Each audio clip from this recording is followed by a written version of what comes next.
Hello everyone, this is Joshua Smith of Apollo's Artifacts. It is June 2018. Today we are going to be taking a perusal through a fantastic book, which is important for anyone, whether you're on the left or the right, whether you're an atheist, an agnostic, or a religious believer. That could be either Catholic or Protestant. It is called The Secular Revolution, Power, Interest, and Conflict in the Secularization of American Public Life. It is an edited volume by Christian Smith, a sociologist at the University of North Carolina. So what is this book? What is its aims? For that, we shall turn to the preface. The central claim of this book is that the historical secularization of the institutions of American public life was not a natural, inevitable, and abstract byproduct of modernization. Rather, it was the outcome of a struggle between contending groups with conflicting interests seeking to control social knowledge and institutions. My intent is to move agency, interest, power, resources, mobilization, strategy, and conflict to the foreground in our understanding of macro-social secularization, a topic until now largely framed by abstract and agentless terms like differentiation and rationalization. By suggesting revolution as the central analytical image, I mean to highlight issues of power and authority, mobilization, and cultural and institutional transformation. The author continues, I must make a few brief comments on two key terms in this book's analytical boundaries. By religion, I mean the distinctive way of life of communities of followers shaped by their particular system of beliefs and practices that are oriented toward the supernatural. Religion, thus conceived, is not merely a set of cognitive beliefs, emotional dispositions, or ethical imperatives, but is expressed fully as a way of life, practiced by communities of people.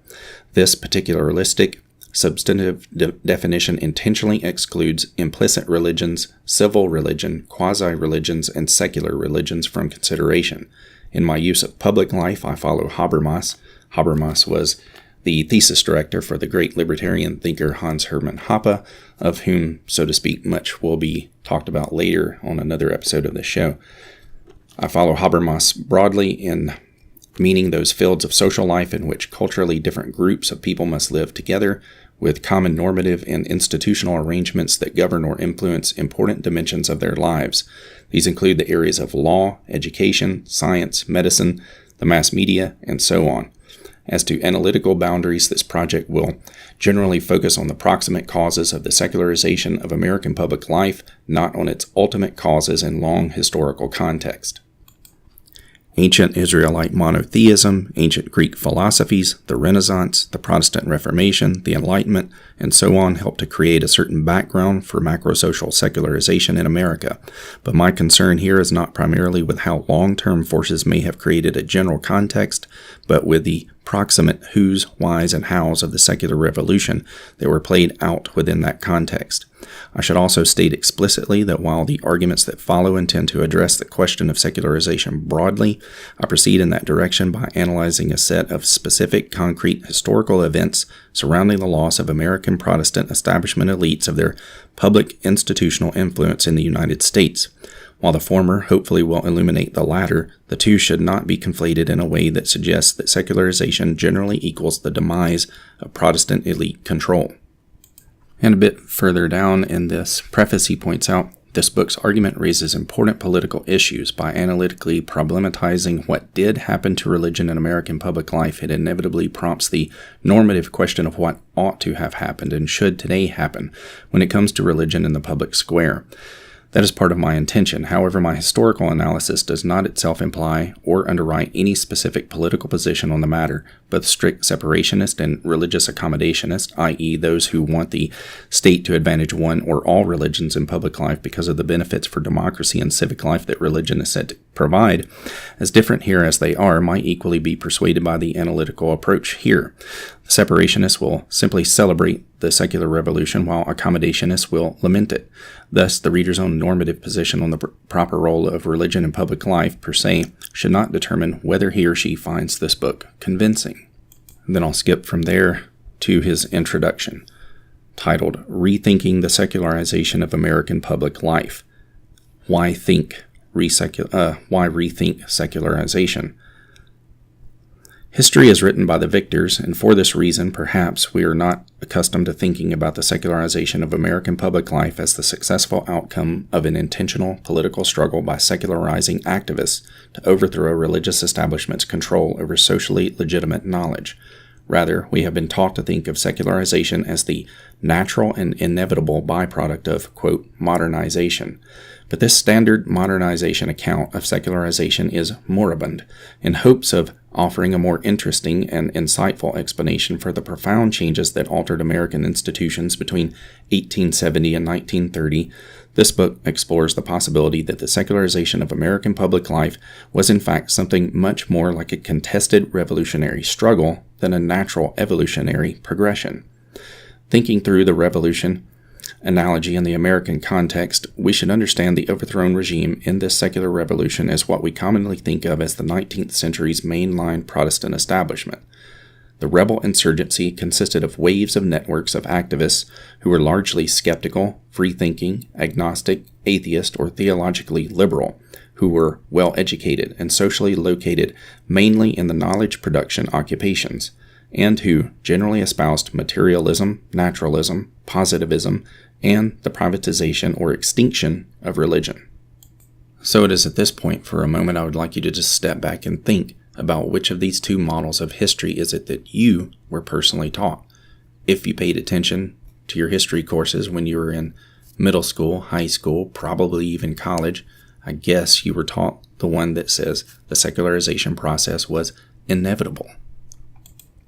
And for those who don't know and are curious, positivism was a naturalistic philosophy that was developed by the French philosopher Auguste Comte, who also went on to develop a sort of ages and stages model for the evolution of civilization, of basically societies and cultures. His theory was that there are 3 stages, the first 2 of which are more or less supernaturalistic stages. They're theological in nature. It's how you have these explanations that people say, well, in early times there was a volcanic, explosion, and then people would say, well, the volcano gods are angry, therefore we need to sacrifice someone and throw them inside to satisfy the volcano gods, etc., to keep it from happening in the future. But then as we developed over time, we have these more rational, enlightened views of how we explain naturalistic phenomenon and so on. And if you want to know more about Comte, you should check out my first book called Egypt and the Origin of Civilization, and I'll provide a lot more details in that about the concept of cultural evolutionism versus other models of cultural change, such as diffusionism, acculturation, and so on. But as we continue Dr. Smith's introduction here, we see that these groups were motivated by a complex mix of antipathy toward the Protestant establishment's exclusivity and perceived outdatedness, by their own quasi-religious visions of secular progress, prosperity, and higher civilization, and often by the material gain that secularization promised them, for example, with the professionalization of a field that seemed to require the exclusion of religion. In different times, places, and ways, these insurgents enjoyed limited alliances with activist Protestant liberals and certain other excluded religious groups, including Roman Catholics, Mormons, Adventists, and Separationist Baptists. As with most successful political insurgencies, the secular revolution was decisively abetted by a complex of distracting and debilitating internal divisions within mainline Protestantism, and by other unintentionally facilitating structural forces in historical events such as expanding capitalism, state expansion, and so on. It was also aided by the intellectually thin character of mainstream 19th century Protestantism, which tended to emphasize populist common sense, subjective experience, and mass-based emotional revivalism, and so failed to develop a defensible theological approach to knowledge and society that could withstand the attacks of elite challengers in the late 19th and early 20th centuries.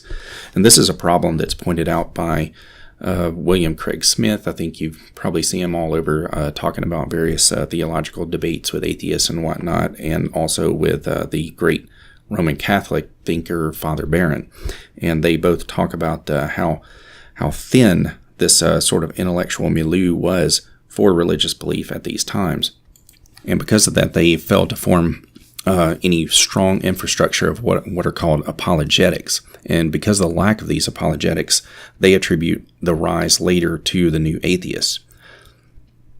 that in a sense, because of this lack of a strong apologetic infrastructure, the new atheists were able to come along and then attack a very facile version of Christianity that basically seemed like it was only made for backward rubes who can't think. But follow as I continue to read here.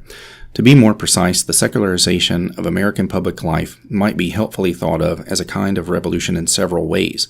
First, before the revolution, there existed an established regime whose institutional privilege and dominance provoked increasing grievances among excluded groups. Second, in response, these aggrieved groups mobilized movements to depose the established regime from its positions of control. Third, aided by a set of facilitating forces and events, these insurgent activists managed to overthrow the established regime in most quarters and to transform the institutions which it had previously dominated. Fourth, in the process of transferring power and control from the old to the new regime, this insurgency effected a profound cultural revolution which transformed cultural codes and structures of thought, expectations, and practices. In sum, macro-social secularization in America was revolutionary in that 1. It fundamentally concerned questions of power and authority. 2. An identifiable network of insurgents intentionally and successfully struggled to displace and establish power, largely against its will. And 3. The triumphant regime fundamentally transformed in many ways the cultural and institutional structures that governed the public life of the nation. He points out how the K-12 public education system, and indeed the entire university system, was remade through this secular revolution process. And then I continue here a bit further down. He says, in public philosophy, the secular revolution deposed the mainline Protestant custodianship of public culture, with its emphasis on Christian America and moral integration, supplanting it with the liberal political theory's procedural republic, in which religion is privatized and made irrelevant to public deliberations. In the judicial sphere, the secular revolution replaced the old Protestant legal supposition that religion is and should be an integral part of normal social relations, which involved the state and the liberal legal doctrine that things religious are sectarian, that they belong exclusively to the private sphere, and that the courts must maintain a strict wall of separation between church and state. The secular revolution transformed the basic cultural understanding of the human self and its care, displacing the established spiritually and morally framed Protestant conception of the care of souls, over which the church and its agencies held jurisdiction, and establishing instead a naturalistic, psychologized model of human personhood, over which therapists and psychologists are the authorities. In the sphere of print and broadcast media, the secular revolution replaced rather pluralistic and religion-friendly modes of public discourse with a centrally owned system involving objective and neutral reporting practices, which marginalized the particularities of religious and other explicitly value-committed perspectives. Indeed, it was replaced with a sort of bland version of liberal leftism that we all see today. I skip ahead further where he says, again, we are not used to thinking about the secularization of modern public life as a kind of political revolution, but that may be partly because most of those who have theorized and narrated secularization for us, frequently like the historians of, quote, real political revolutions, are themselves socially situated vis-a-vis the secular revolution itself. Their stories are told from a particular perspective, one which encourages us to think about secularization not as a revolution, but instead as a natural and inevitable historical process. And as we move down now to what I consider probably the most important aspect of this overall work, which, by the way, is about 500 pages long, the introduction itself is 96 pages. This ties us back to the video that I recently did on the conflict between the visions of history of Vox Day and Jordan Peterson. So I quote the author here. A popular view of the science-religion issue pits the two in an enduring warfare of fact against faith. Science and religion in this perspective are thought of as two antithetical means to knowledge, inherently incompatible kinds of claims to truth that have been ever battling each other over human allegiance. This common view, however, turns out to be less a reflection of historical reality and more an interest-driven ideological frame first promoted by certain late Victorian academics. Most notably New York University chemist John William Draper, who in 1874 published History of the Conflict Between Religion and Science, and Cornell University's first president, Andrew Dixon White, who in 1896 published A History of the Warfare of Science with Theology in Christendom.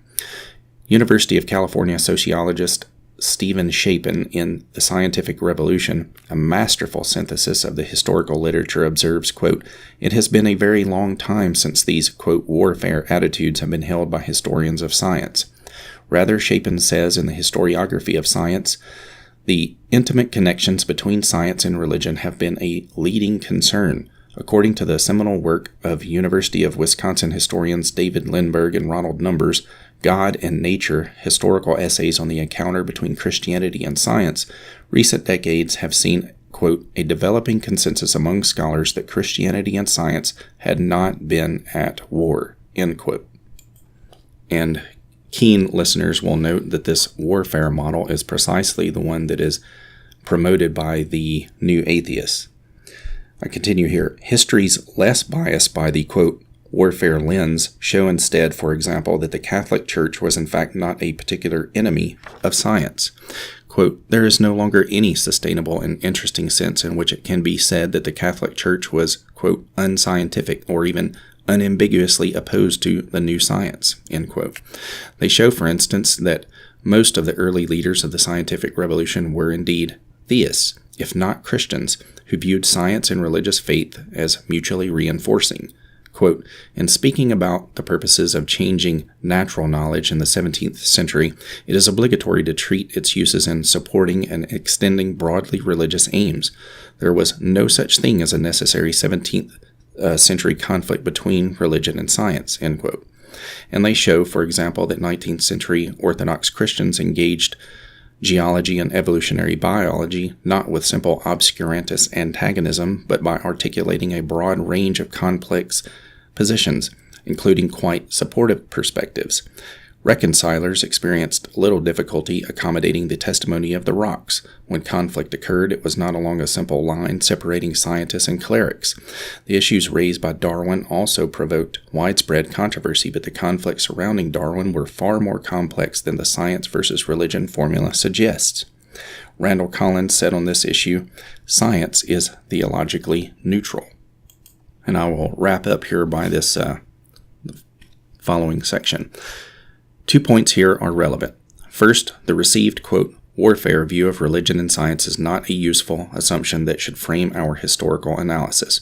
Rather, we ought to view it as one of the ideological moves of late 19th century activist secularizers, itself historical data which we need to examine and understand as part of the secular revolution itself.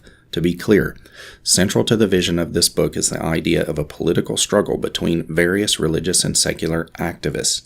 But that was a struggle for social status and institutional control by identifiable contending social groups, not an inherent logical warfare between faith and science, a key distinction to bear in mind. Second, if science and religion are not, in fact, inherently incompatible and mutually hostile ways of knowing, then the secularization of America's public institutions becomes all the more curious. One of the key rationales for secularization was the categorical distinction constructed between science as objective and truthful versus religion as irrational and obscurantist. But if this distinction is problematic, we might, as suggested above, wish to rethink the significant political and institutional uses to which it was put. Unfortunately, I have to stop there. If you'd like to know more about this book, either buy it or comment below that you would like to hear me talk about it more. Be sure to thumbs up, like, subscribe, share it around, and all that kind of stuff. Thank you.